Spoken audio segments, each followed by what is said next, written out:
kịta ka ibido kwube eziokwu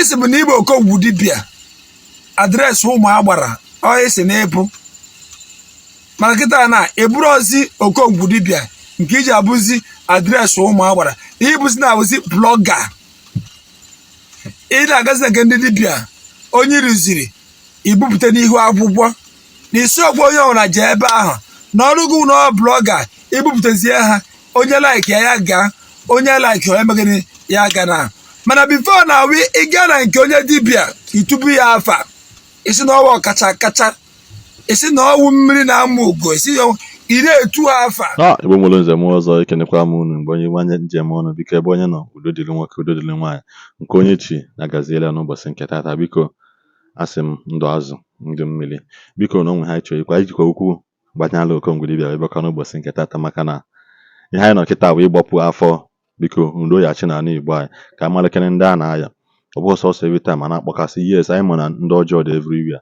ndị ọjọọ dị n'ụka ndị ọjọọ dị n'omenala biko ifo nke ndị ụka kwue ya mfo nke ndị omenala kwue ya nke ọbụla batakwa m isi na-eti nke ndị ụka na-eti nke ndị omenala maka ihe ha eji ihe na-eme na-emebizi ndị ọzọ biko na Okongwu Dibia ya wọnị na a na-echi Okongwu Dibia gịnị na mmalụ kwesị eme ihe ọ na-eme ihe a mmadụ na ọnị ma ọ na-egwegoli ihe anụnwa agwa ekwe na mgbọsị akụ esi wee jee Ọkịja mebisi ya Ọkịja gbaa ọsọ kịta anakwụla ya na ndụ biko soro m nene vidiyo ọdụmọdụ adụlụ Okongwu Dibia nakwa ihe ọzọ ekwu banyere ya ya dịrị nwoke mma ya dịrị nwaanyị mma enwere vidio mmere concerning Okongwu Dibia ya na aya ebe ha si na-enwe ya na-akpọ aba na iweta 300,000 naira ewe megịnị ewe baa gị ọgaranya ihe ọwụna ị na-eme ọ na-agara gị ị na-apị kọmputa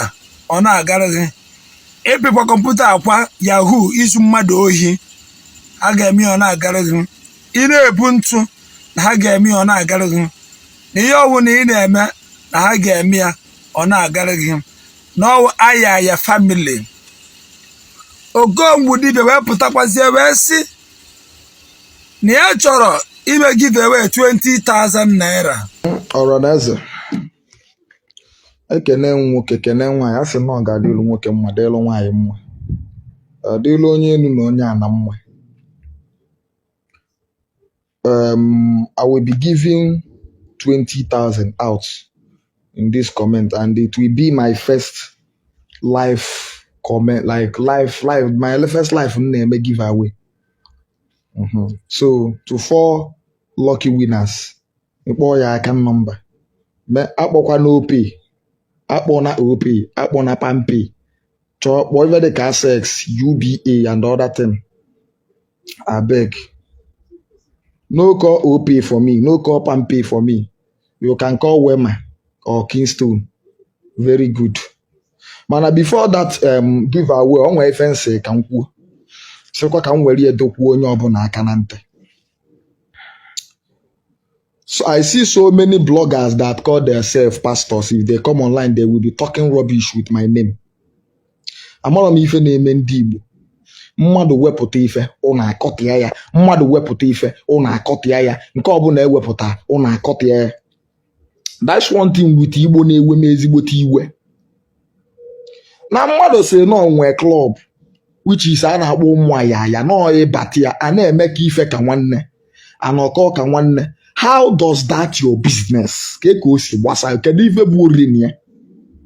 Ụmụ nwanne ịchịkọtakwazi aka ọnụ nọkọ asị nwanne nyelu onwe fa aka abụrụgo ori. Mana ị chọrọ ka ndị mmadụ pụta 300,000 na mmadụ 100 which is 30 million. For the minute here, o protect the doba n'ọkụ.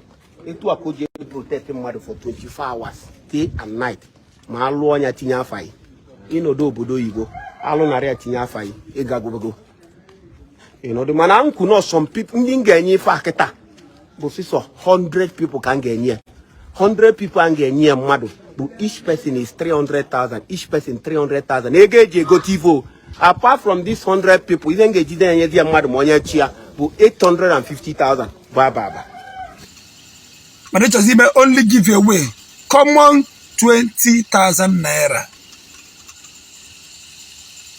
o wee sị na ya maka mma esi wepụta ihe na-enwe ihe na-eme ndị Igbo na-enweghị iwe ewepụta ihe mmadụ akọtọọ ya na enwere klọb ọ bụrụ ozugbo famili ka akpọkwaziri ya na enwere klọb ka mmadụ na mmadụ na ibe na-emerịkọta ihe a na-akọta ya ọ sị na-enwe ndị pastọs wụ blọgas ọ bụ na-enwe ndị pastọs blọgas ama m maka dawa mana Okongwu Dibia ị na-eme anya ọmụ ka a na-akpọ Maazị Samuel Mgborurukwe.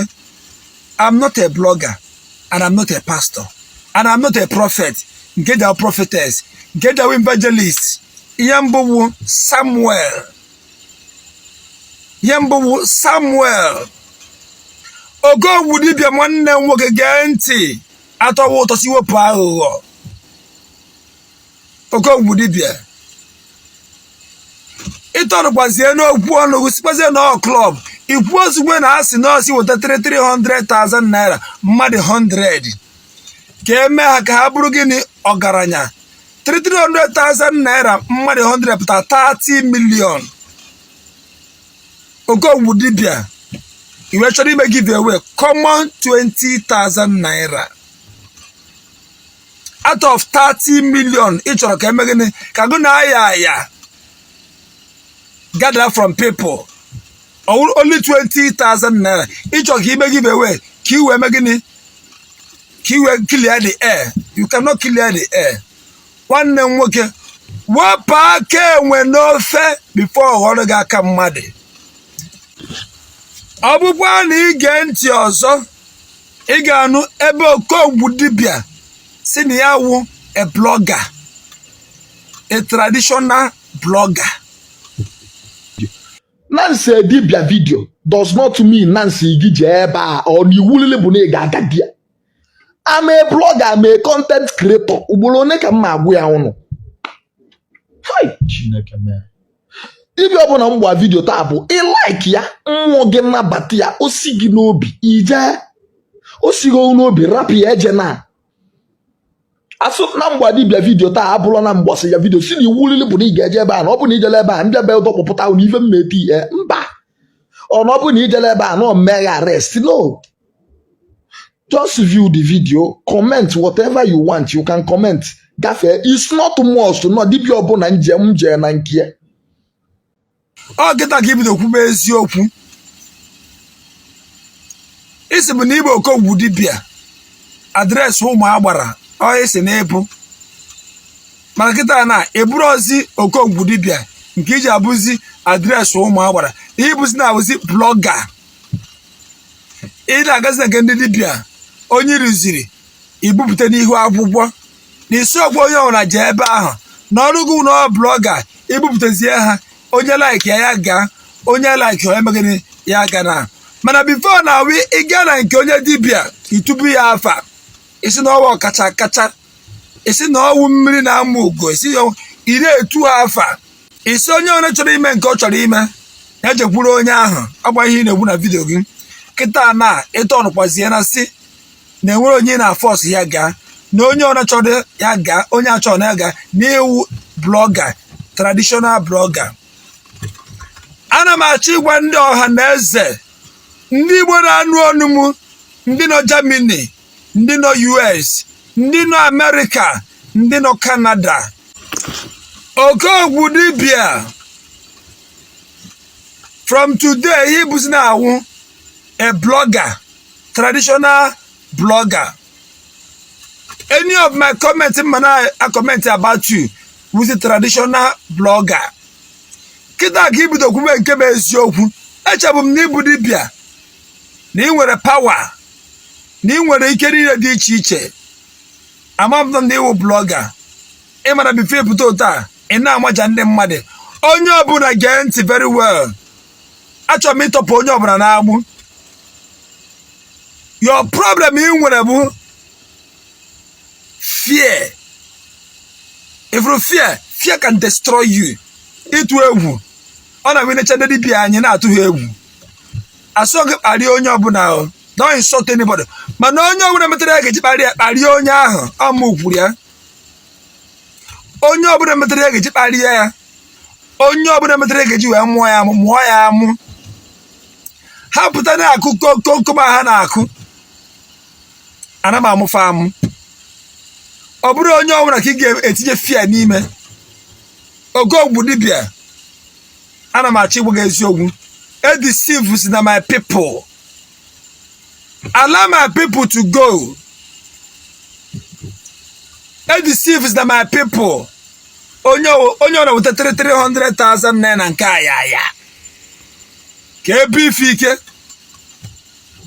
ayaya gee ntị gwa ka m na-agwa nke a burugodu ụzọ bi ụmụ gị ike that 300,000 naira bigoro ụmụ gị ike very as 30 million bi ụmụnne gị ike 30 million ebe ị nụrụ nwaanyị bi ife ike 30 million ndị agbata obi gị bụ ife ike 30 million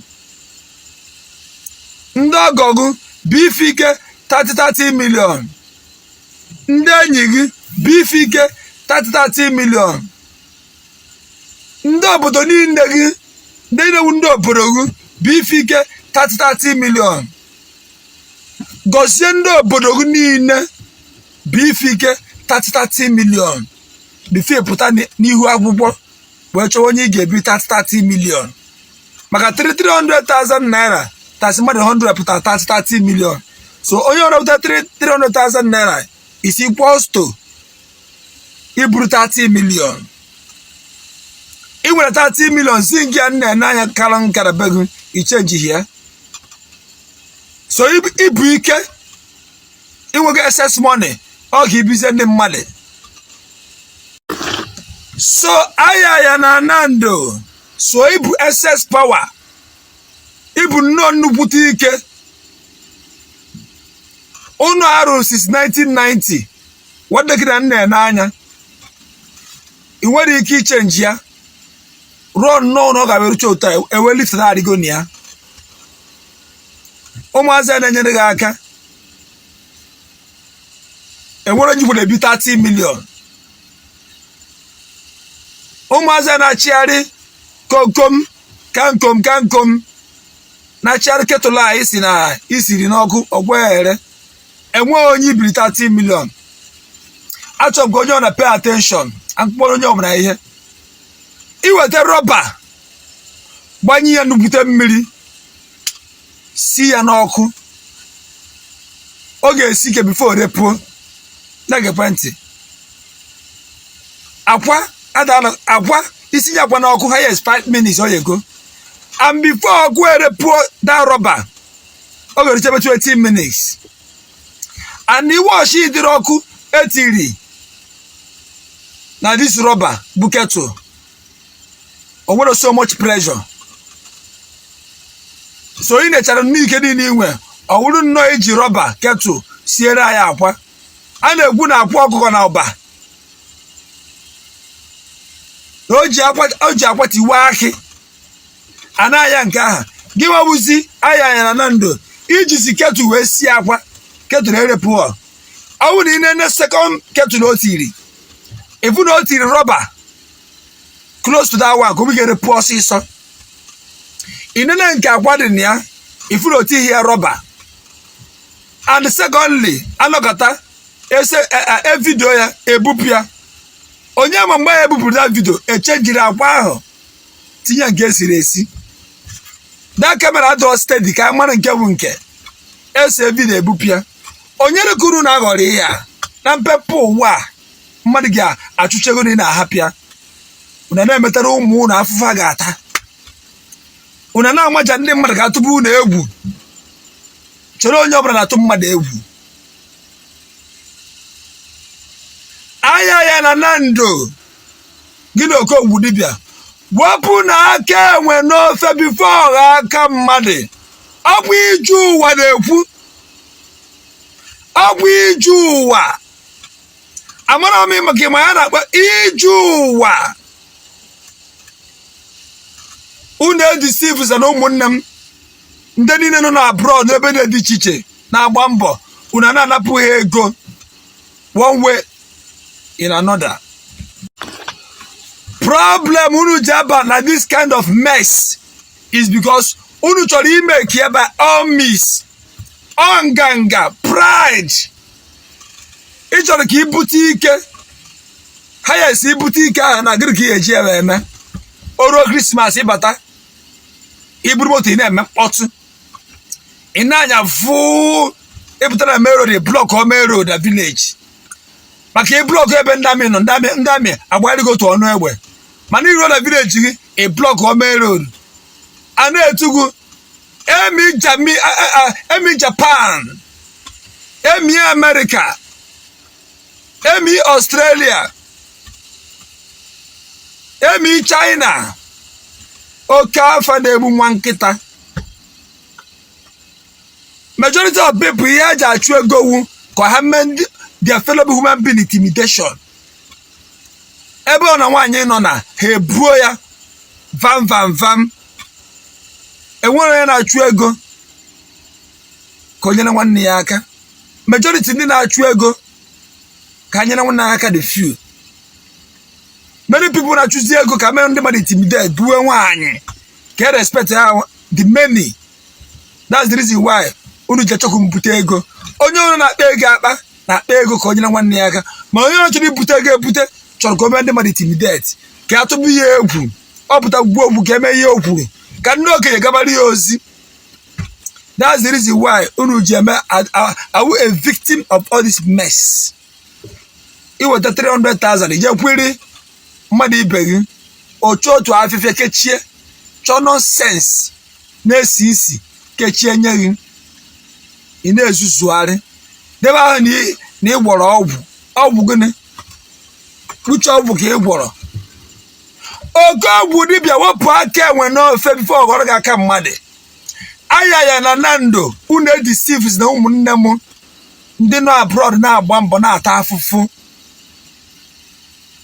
na-achọ ka ha ga-eji wee sustain their family na-achọ ka ha ga-eji ficha nne ha anya mmiri ficha nna ha anya mmiri ya na ụmụnne ha aka unu agwa ha bịa weta ego ibife ike bife ibi mmadụ ike bi igoro onwe gị ike bi ụmụ gị ike bi nwunye gị ike bi ndị ọgọ gị ndị agbata obi gị community gị entire village gị binyefe ike first ife ibiri apụtaba side ọ bụ iju ụwa fake nke a ga na-akpọ iju ụwa fake ọ ka tụbụ unu egwu unu enwere paracetamol na video biko nyere anyị aka gbasara this video share this video ka onye ọbụla nọ gị n'akụkụ wee folokwa wee nụkwa ihe anyị na-ekwu maka ọdịmma nke ndị Igbo anyị nọ gburugburu ụwa anụnwa ka ọ dị na mgbe ọzọ.